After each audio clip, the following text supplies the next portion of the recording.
तुमचाच माणूस बचालून दिला ना खुर्ची कशाला सरकावली तू वरती गेली ना हा त्याच्या अडकून गेली बरोबर खेळ साफ कर बरोबर हा काय भाऊ करतो जायचं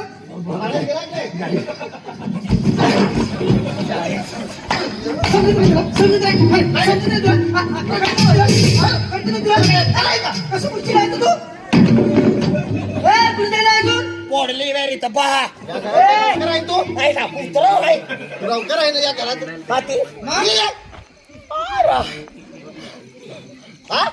साहेब साहेब आमच्या गावामध्ये सर्वात हुशार काय नाही ऑन फोन आहे गोट्या अरे तो शिवाय काम बोलणार नाही.